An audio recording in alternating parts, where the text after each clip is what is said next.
Who here is ready for war? The Third World War is not only inevitable, but is already taking place in new forms. Painful trade-offs will be unavoidable. The Ukraine war is accelerating the decline of the West. We have enough nuclear megatonnage to set human life back to the Dark Ages.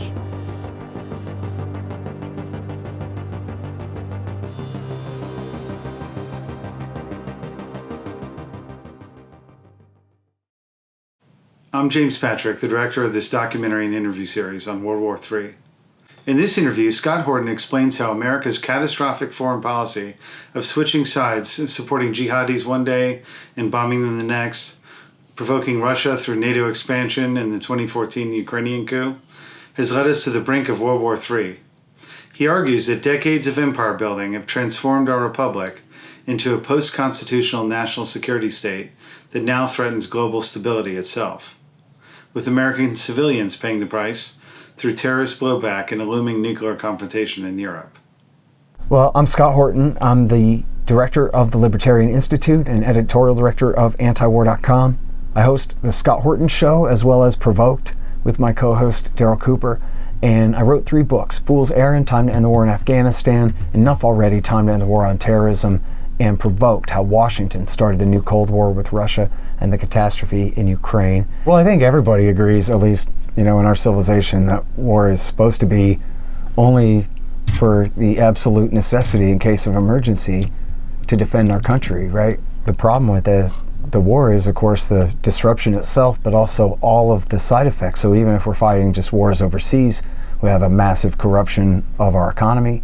We have a massive corruption of just the spirit of the country and just the corruption overall in how our society works. And you can see how the empire itself is the death of the republic. You can't have a limited constitutional government and a world empire, and so one has to give way to the other.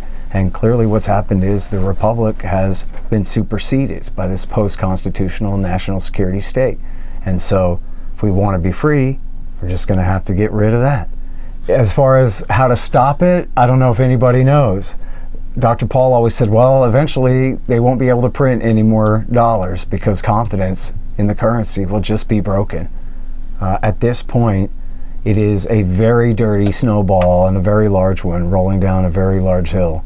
And how to change Washington from an imperial court back to some kind of, or forward to some kind of Republican form of government, I don't know if anybody knows the key. I mean, other than Dr. Paul, who's always said that, of course, education is the key, that people get the kind of government that they demand ultimately, even in the Soviet Union.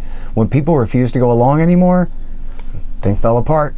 And so it's the same thing here. If we know what we want and we're determined to get it, we can. But we need a real consensus among the mass of the population out here in the country, and which is something that is happening more and more. Well, I think that the consensus, especially since 2014 when the Islamic State rolled from Syria into Western Iraq, was that all the guys who had fought in the terror wars and everybody who had supported it up till then just threw their hands up. So what was it all for? And when people who were astute observers at the time understood that America supported the jihadists on the Syrian side of the line, it was just that they had blown all the way back into Iraq. That was the problem. And so people could see what a cynical game it all was. We had changed sides in the war on terrorism, where now we're for the bin Ladenites and against a secular dictator in Syria. Why? You don't have to be an expert or even a regular reader of antiwar.com. You could just be a guy in the service and go, well, wait a minute. I thought we were on this side. Now we're on that side? But which one were the ones who knocked our towers down? These guys or those guys? You know what I mean? It all just became so contradictory that I think people just gave up on it. It's been a terrible crisis. It's like Vietnam again. And remember last time they said the American people have a mental illness now. Vietnam syndrome is when the American people go crazy and they don't want their sons to die in stupid, needless wars anymore. Not only has America's image suffered abroad, and American brands, their exports have suffered and all that, because our popularity overall as a society has been really weakened because mostly of the hypocrisy, right? When especially W. Bush took us to war in the name of freedom and liberty and free markets and the Statue of Liberty and the American flag and all these things. And he goes and lies us into war, lies the whole world at the United Nations, has Colin Powell go out there and make all these claims and starts an aggressive war, kills millions of people, not just an aggressive war. Of course, Afghanistan and Somalia are part of his legacy too. And just the whole world not only rejected what America was doing, but then it was like George Bush put your face on the cover of it, right? And so it's our liberty, our most sincere beliefs about the best things about what it means to be an American got to take the rap. America supported Mohammad Mossadegh in Iran before they betrayed him and supported the Shah. And then they supported the Ayatollah to take over for the Shah until he turned on them, and then we've had a Cold War against Iran ever since then. They supported Saddam Hussein against the Ayatollah until he got too big for his britches and attacked Kuwait on a potential misunderstanding that he was allowed to take the whole country instead of just the northern oil fields. So then we turned on Saddam Hussein and attacked him. And then we encouraged the Shiites, we supported the Shiites to rise up, and the Kurds too, to rise up and overthrow Saddam. Then we changed our mind and stabbed him in the back and let Saddam run them all over. That was too bad, but that was because the Iranians were coming to take over the revolution, and they were going to take Baghdad, and we were going to help them. So they changed their mind and said, oh, that's a bad idea. So then they decided to stay in Saudi Arabia to blockade and bomb Iraq throughout the rest of the 1990s, which helped agitate America's allies, sometimes still allies, I won't even say former, the bin Ladenite terrorists that we had supported in Afghanistan against the Soviet Union, and that Bill Clinton continued to support in Bosnia, Kosovo, and Chechnya, but also turned them against us. And they started attacking us, and they continued to attack us all through the 1990s, these terrorists we supported. And then when they hit our towers on September 11, 2001, then we had to go attack Afghanistan. And even though it wasn't the Taliban that did it, in fact, Bill Clinton had supported the Taliban's rise to power in 1996 and encouraged the Saudis and the Pakistanis to put them in power. So now we had to go, and just a few years later, go and in the name of fighting Al-Qaeda, fight the Taliban instead and overthrow the Taliban and fight a war for their enemies in the northern tribes, the Tajiks, the Uzbeks, and the Hazaras, who we then supported in a war for 20 years. And then at the end, turned around and started backing the Taliban again because they were fighting ISIS there for us. Now, then over in Iraq, they used the excuse of being attacked by our own pet mercenary terrorists, the U.S. government's own mercenary terrorists, on September 11th, as an excuse to somehow attack Iraq. That had nothing to do with it. It was still ruled by our former ally, Saddam Hussein. And in overthrowing them, they supported those same Iranians and Shiites that they had abandoned in 1991 and encouraged them to go ahead and go all the way to Baghdad and take over the new government. And then we supported the Shiites in their war against the Sunnis in Iraq War II, and that drove the Sunni population of the country into the arms of the Islamist terrorists, the bin Ladenites. But then we decided that we needed to do that because, in fact, we didn't want to support the Iranians and their friends in Baghdad. That was a big, stupid mistake. So now we had to tilt back toward the Al-Qaeda mercenary terrorists in their war in Syria. And that would hurt Iran. If we gave them Baghdad, now we're going to take Damascus away from them by supporting Al-Qaeda in Syria because their allies, the Baathists in Damascus, Iran's allies, the Baathists in Damascus, were helping to bolster their power. And since we couldn't reverse the war in Iraq, we could at least take them down a peg in the country next door. So then we supported the bin Ladenites again, and that led to the rise of the Islamic State Caliphate. And it ended up taking over all of Western Iraq in 2014. Oops, that was a bridge too far. So now we had to support the same Iraqi Shiites that we wish we didn't fight Iraq War II for. And now we had to support them in Iraq War III, in alliance with Iran, in order to destroy the caliphate that they wished that they hadn't have built. And this is exactly how American foreign policy goes. You lost track of how many times we switched sides in this war. So who is it that we're supporting killing now? Are we on the Sunni side or are we on the Shiite side? In this one or in that one? But it's always got to be somebody, and it's always got to be making it worse. How would you describe the build-up to the current Ukraine-Russian conflict? That was also all America's fault, provoked. At the end of the last Cold War, they promised to build a new partnership of security for Europe that would include Russia. But they didn't mean that. They wanted to expand the NATO alliance at Russian expense. They knew they were going to, and they knew they would get a reaction. So the goal, and as they talked about it all along, was how can we get away with this? We're not erasing the dividing lines in Europe. We are moving the dividing lines further east. And ultimately, this will be at Russia's expense. But ultimately, what are they going to do about it? And I have quote after quote after quote in my book, Provoked, of all of these people recognizing, and I'm not talking about our heroes who warned all along and who we published at antiwar.com, like Ron Paul and Pat Buchanan and others, Ted Galen Carpenter and all these people who knew all along. But I'm talking about even the hawks themselves said, well, of course we can't go that far, and then they would go that far when it comes to expansion in the first round or even into the second and third round and the rest. And then there's also the torn up treaties, especially the anti-ballistic missile treaty that W. Bush tore up in 2002, and then the emplacement of anti-ballistic missile systems in Romania and Poland that are fired, though, from dual-use launchers that can host Tomahawk cruise missiles. And so obviously represent, one, a breaking of Bill Clinton's promise not to station military equipment in the new NATO nations, but two, it seems to be a cheat on the INF treaty before Trump even tore it up. That we have the ability to launch Tomahawk cruise missiles that can be tipped with H-bombs.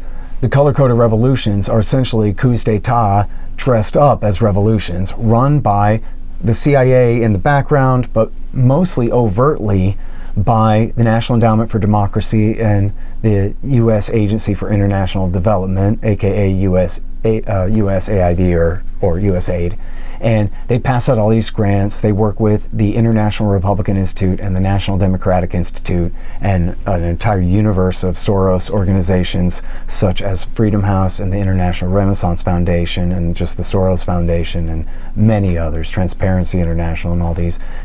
They have what's called the Ukrainian template, is what Justin Raimondo called it, where usually it's when the losing side, the American-sponsored side, loses an election, they refuse to accept the results. They claim to have exit polling that shows that, no, they really should have won. And the semi-dictator, strongman autocrat, but who still stands for election from time to time, he's the one who cheated, and now we get to take power. So this is essentially how they did it in Georgia and in Ukraine in 2003 and 2004. They did another one in Kyrgyzstan in 2005. As I mentioned, they had the failed attempt in Belarus in 2005 as well, and the Cedar Revolution in Lebanon in 2005. And in Ukraine, what happened was in 2014, Obama's government overthrew the government there, and in reaction to that was when Vladimir Putin and the Russians took back Crimea, which had always belonged to Russia but had been given to them by the General Secretary of the Communist Party, Nikita Khrushchev, in 1954. And so they took that back. Obviously, that's illegal technically, but it was clearly precipitated by American intervention in the capital city in the first place. They were called pro-Russian separatists, which isn't really true. You can call them rebels of some kind or another. They were not exactly, they were declaring sovereignty, but not exactly independence. So they were essentially, demanding strong federalism, call it statehood, for far eastern Ukraine, but they were going to remain within Ukraine. But America and the new regime in Kiev overreacted after Crimea, and they freaked out and declared war. It was John Brennan, the same guy who led al-Qaeda forces in Syria in 2011 and all that, the same guy who later framed Donald Trump for treason in the Russiagate hoax, mostly for opposing this policy. He was the same guy, the director of the CIA, that Obama sent to Kiev on April the 12th and 13th, 2014, and on the 14th, they launched their anti-terrorist operation, essentially launched a civil war against the people in the east of the country for refusing to accept their completely illegitimate rule. They had just seized power in a violent street putsch. The fact that John Kerry's State Department immediately recognized the new government doesn't make it legitimate whatsoever. The people of the east had a legitimate gripe, And instead of finding a way to compromise, they immediately declared them all outlaws and declared war. And half the army split to the other side, and a horrible war broke out. 9,000 people were killed in the first year. Then they had a peace deal that rolled back the level of violence to a lower degree. Heavy artillery and airstrikes and all that were pulled back. They still had what was called low-level fighting for 7 years. And America, of course, the biggest dog in the international arena, had Barack Obama had rubber stamped the peace deal of February 2015. The United Nations Security Council had rubber stamped it. It was the international law, but America refused to work with Kiev to implement the deal. Instead, they tried to change the deal and make it impossible. Say, oh no, essentially the so-called rebel side has to completely surrender and let Kiev's forces conquer the entire territory, and then we'll hold new elections after that, which was not the arrangement in the first place. Here you have NATO expansion, you have the interoperability of the Ukrainian military, which is essentially making them a de facto member of NATO, reorganizing their order of battle and all their command and control and communications, and more giving them Western weapons to use instead of their old Soviet ones and so forth, and making them essentially an auxiliary army of NATO, just like the Hungarians or the Lithuanians or the Germans or the Poles, only without that Article 5 war guarantee as an official member of NATO, but still essentially making them a de facto member of NATO anyway, and a clear threat to the Russians right on their border, because especially the threat that America would station military equipment in Ukraine. Now, again, Bill Clinton's promise had already been broken. America's already got permanent military bases in the Baltics, in Romania, and in Poland, and including these missile launchers again.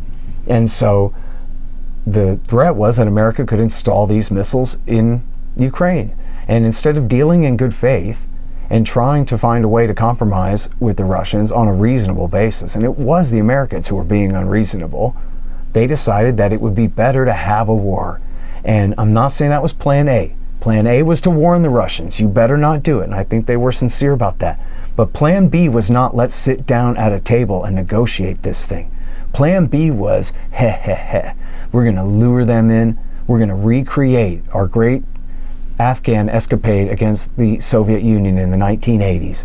We're going to replicate what bin Laden just did to us, replicating what we helped bin Laden do to the Soviets in the 80s, bogging them down, bleeding them to bankruptcy, delivering onto them a long-term strategic defeat, with the Ukrainians as essentially extras in our movie, as pawns in the game. And so all of them who die are essentially part of just deliberately dragging the war out to impose costs on the Russians that presumably they can't afford and we can, although I think that's highly in dispute.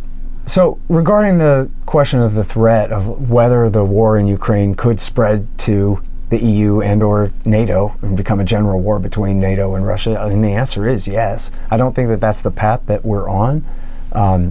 The Russians are winning, so they don't need nukes.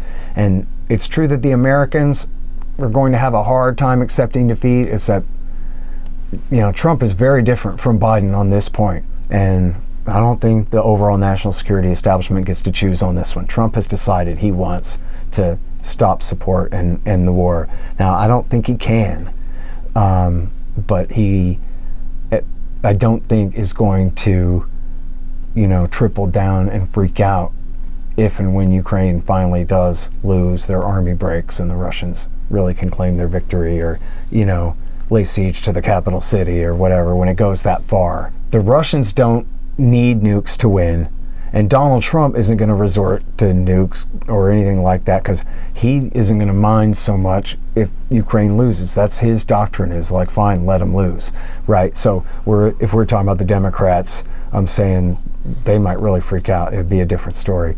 But so when it comes to the Europeans, the British and the French and the Germans are talking real tough about how, they don't want to see this defeat. They're determined to give war guarantees, security guarantees to Ukraine for the future, which that's what this whole thing is about, is Russia won't tolerate us bringing Ukraine into our alliance. And so they're not going to accept that. And I think, the Europeans are trying to just prolong the war. They don't have a way out of it. And they don't have their own just narrow political interests at stake. All these leaders do. They all made big promises, right? Trump didn't make big promises, so he's not having to back down from Joe Biden. He repudiates Joe Biden's promises. He doesn't give a damn about them. But these European countries, they're all supposedly still part of this consensus that Ukraine has to win this war and we have to help them do it, hell or high water somehow. They just don't have the ability to make that happen. It's true that regardless of public opinion in Ukraine, the Ukrainian state and military still want to fight, and they are still holding ground, and they're losing it slowly, but they're not having to simply turn tail and run. And so their lines are not broken. They're continuing to fight. As long as that's true in the European capitals, at least, never mind the populations, the idea is we have to continue to support them. We can't turn our back on them now. The people who wage these wars in the name of democracy, they don't care what the people of their countries think, even on questions of war and peace. We're just extras in their movie, right? In their morality play and their weapons contracting and whatever they're doing. So, you know, it's becomes completely laughable when you look at what the polls say, even in Ukraine, versus what the government is doing and saying that this is all to preserve self-government. Yeah, right. However, again, the Ukrainian military is not broken, and once it is, you will have fanatical Nazi militias who are willing to continue to fight anyway. And especially in the west of the country, there are forests and swamps and mountains where an insurgency can be waged from. But as far as the war spreading, I think at some point, well, we already know where the line is. The Americans and the European states will not introduce combat troops. And we have advisors there teaching them how to fire sophisticated missiles. And we have, you know, clandestine forces helping with targeting this and that. But we do not have fighters on the ground there. We're not putting in the 82nd Airborne. And the Germans and the French and the Poles and the English all combined, they couldn't field an army in Ukraine that could defeat the Russians anyway, not without America to do it all for them. It should be understood that were it to come to war between NATO and the Russian Federation, that everyone would lose. That was what Ronald Reagan and Mikhail Gorbachev signed a joint statement in 1985, that a nuclear war must never be fought because it can never be won. You could have a war where they say, oh yeah, and they nuke all our cities, or a war where we say, oh yeah, and we nuke all their cities. In both cases, the other side also launches. And the Europeans in the middle probably always will get wiped out, 9 times out of 10 that you run the game. They all die in the middle too. And then the question is whether China jumps in or whether they don't even have to. There used to be a war plan that said if we ever get in a war with the Soviet Union, we nuke every city in China too. Just because we know we're all going to die and we'll be damned if we're going to leave the planet Earth to those Chi-Coms. That was the thinking, literally, in the American war planning, was to nuke every single city in Russia and China. And that's the plan for general war now. There are 1,000 targets inside Russia that we would hit them all over and over and over again. The Air Force and the Navy and the Missile Command and everybody has their own crack at every single target. So you're talking about nuking Moscow maybe 100 times. There's a story about Dick Cheney watching the war plan on the big screen, and they showed him how if we fight Russia, this is what it'll look like. And they said Dick Cheney started, this is when he was Secretary of Defense in 1989, Cheney started squirming in his chair. Said, what in the world is this where we nuke Moscow 200 times in a row? And it's because every time they invent a new bomb, they just add that to the list to use in the thing. It's the end of the world anyway. You might as well dig a hole all the way to China, and it is completely crazy. At the start of the Russia-Ukraine war, there should have been an 8 billion person general strike on this planet. That's it. Everyone refuses to do anything until there's a ceasefire. It is intolerable that we would have a hot war on Russia's border 300 miles from Moscow. Just whatever it is, figure out another way to solve it. As I was ranting on Fox News on Kennedy's show then, that Blinken to Geneva or resign. This is the job, is to prevent this kind of thing from happening. Not, oh, aren't we clever? And in fact, look at the doctrine, what they did to the Afghans. The idea then was we didn't want to encourage the Russians to expand into West Germany. We'd have gone to nuclear war over that. But Afghanistan, those people are expendable. And they're in Central Asia in the middle of nowhere. We can recruit Islamist terrorists to come and fight them from wherever. What's the downside of that? Looks great. in a decade we'll lose some towers over it and the rest. But now imagine doing that same policy in Europe. Yeah. And encouraging the Russians to expand. As Brzezinski said about Afghanistan, well, we weren't deliberately provoking them into invading, but we were knowingly increasing the probability that they would. Well, pardon me, that's the same thing. As far as how Israel's getting along with their neighbors and all of that, I guess I would say that I believe there's another timeline somewhere where the Likud just kept losing and more reasonable voices were able to come up with some sort of at least pseudo-Palestinian state where they could have their own police forces and ultimately, if not full, almost full independence in like a binational state type situation where even all the Palestinians in the refugee camps would at least have a right to return to a prosperous and free West Bank and Gaza Strip as an independent state. But the thing is, the Likud won out, and the doctrine is forget compromising with the Palestinians. We're going to take every last thing of what they got sooner or later. And in the meantime, we're going to guarantee our security by simply being stronger than everyone else, which means cashing as many American checks and getting as much American welfare and military equipment as they possibly can. And it means using America's military and intelligence forces and the rest in order to disrupt and destroy and essentially dismantle their enemy states, to break their countries into smaller and smaller warring pieces so that in contrast, the Israeli state is too powerful for anybody to mess with.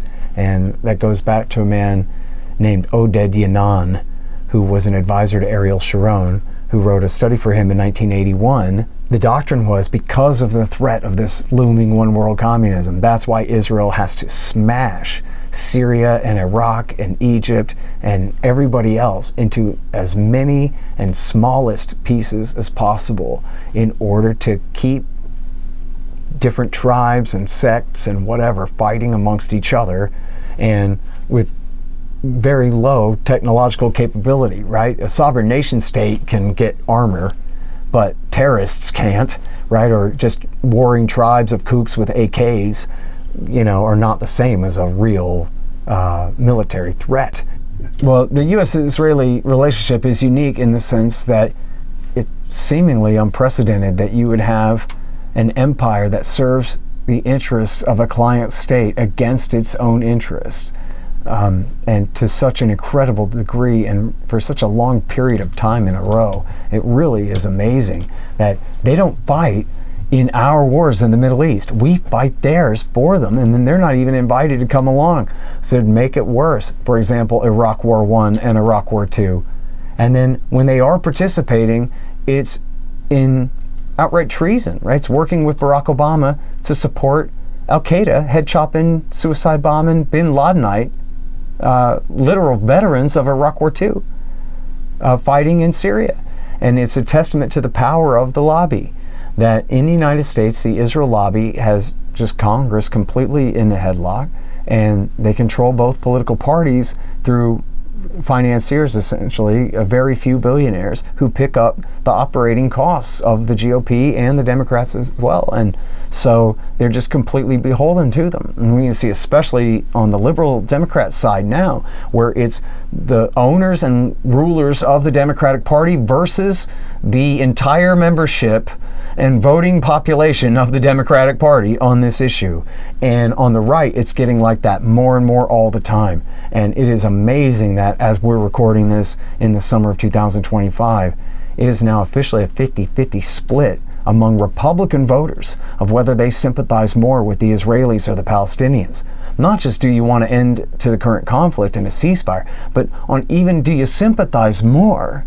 Half of Republicans now sympathize more with the Palestinians because they understand that they might have misunderstood and thought that the Israeli Jews were protecting the Christians there. But now they understand that's not true, that the Palestinian Christians are also considered to be Untermenschen or mud people by the Israelis whose lives are forfeit and whose churches they're perfectly happy to bomb as women and children shelter inside them. And American Christians finally are understanding that the Christians of the Holy Land are the enemies of the Israeli state. The Israeli state has acted quite contrary to the long-term interests of the people of their country for especially the last 20 years, really since 1967. You know, when they conquered the West Bank and the Gaza Strip, their founding prime minister, David Ben-Gurion, said we should not do this. We should give the territory back because it comes with all these people that we don't want. And so what are we going to do with them all? We have to create a military state to rule over them and all of these things, and we don't want to do that, so don't. And that was their own founding guy, and they disregarded that advice. They're absolutely costing themselves America's support, and they're creating an overall feeling of hostility inside the country, I think, that could very well backfire on them, where, you know, Israelis are free to leave, and most or many of them, I don't know most, many of them have dual citizenship and can move to the United States or to Europe, or at least would be able to obtain citizenship very easily and get in. And so when Israel's government, in the name of achieving this posture of dominance and strength over their neighbors, end up creating so many enemies and such violence and disruption in the society, it's very easy for people to just get up and leave. And I don't know the overall net gain and loss, but I know that there have been hundreds of thousands of people, if not more, leaving Israel for Europe or other safer harbors. And yeah, I think overall it's going to backfire on the Israelis.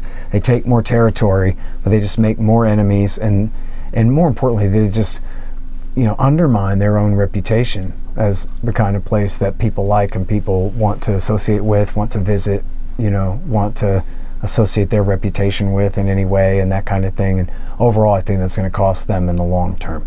As far as the United States, we get nothing out of our relationship with Israel other than a bunch of wasted money and terrorist attacks against our civilians. Here's a story that never made the New York Times or the Washington Post, but it's in the Guardian, from the Snowden files, that the National Security Agency turns over their entire haul to the Israelis every day.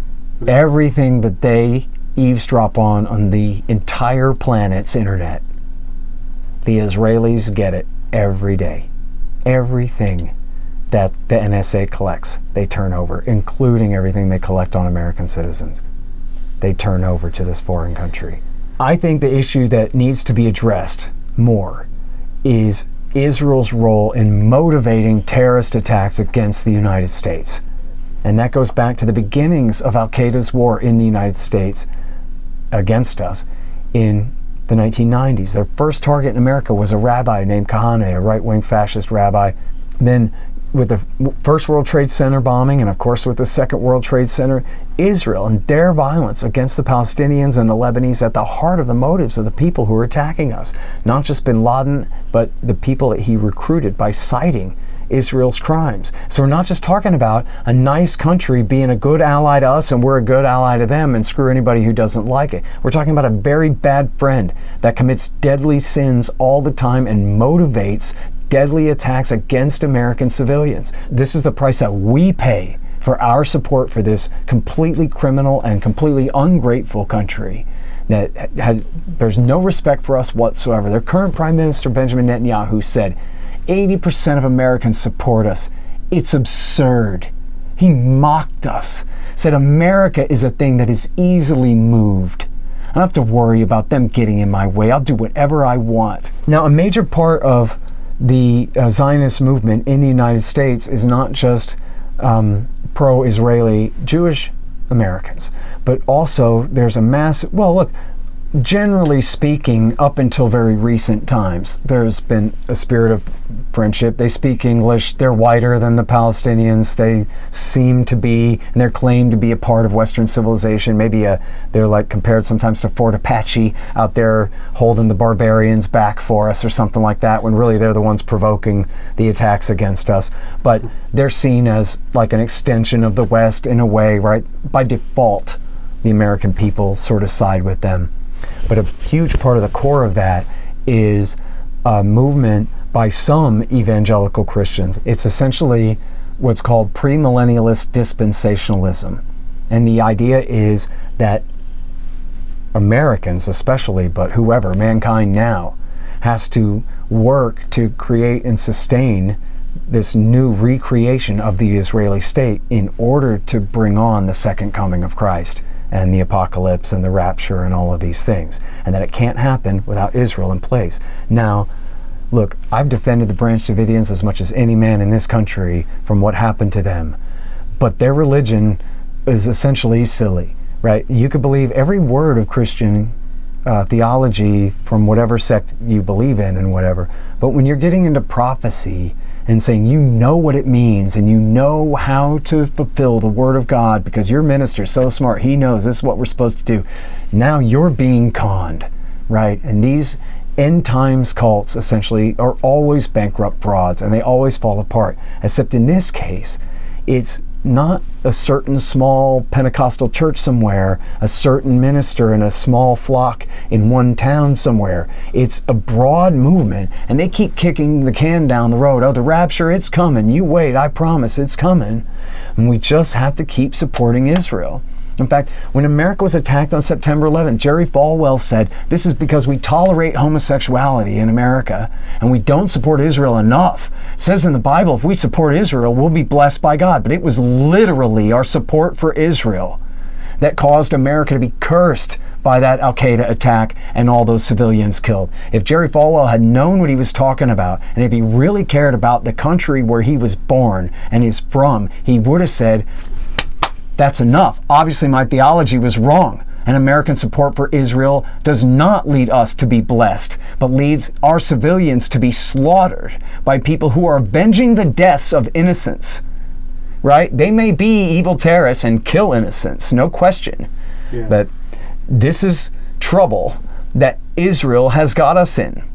And then they did promise, especially at the turn of the century, that you will get raptured up to heaven in your body. You just have to believe. That was what John Hagee told his people over and over again. This is why we have to support the war in Iraq. Don't you see Israel's enemies in the Middle East?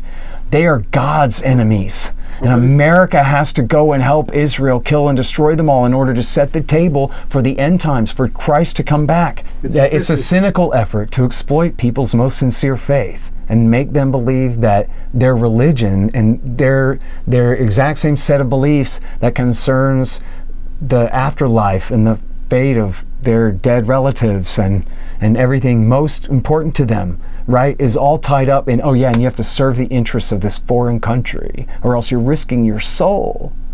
And you're risking the future of your country, because God will curse the United States of America if America does not bow down and serve Israel. And there are people who really believe that, and they have decision-making authority in this country, and they're being, almost all of them are, I hate to say, I mean, they are over 18 and responsible for their actions, but they're essentially manipulated, useful dupes. They have been taken advantage of by people who would exploit their sincere faith in order to get what they want out of them. As we're recording this in the summer 2025, they have finally succeeded in genetically engineering a pure red heifer. And they had tried this before, and we're talking about West Texas ranchers who believe in this theology, have been investing millions of dollars in genetically engineering this, and they kept having the rabbis reject the heifer because it would have a little bit of white hair or something. Well, this summer, they actually did get a pure red heifer, and they sacrificed it and burned its ashes.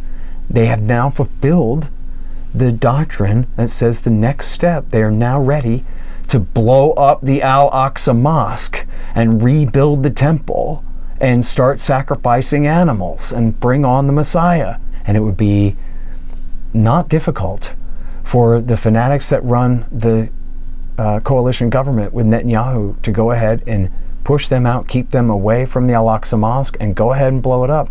I guess you would have the Muslim people of the world united against the West to the best of their ability, right? It would be the civilizational war that could have been this whole time, that we've been lucky to avoid this whole time.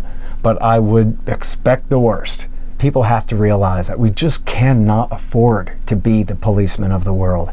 It's just too big, and we cannot afford it. And I know everyone says that, but if it wasn't us, it would be the Russians or the Japanese or the Chinese or the Germans, or they're going to come and they're going to take over then and replace us, but they can't afford it either. That's why we're moving into what's commonly termed a multipolar world, which just means that we have to compromise sometimes with the other major powers.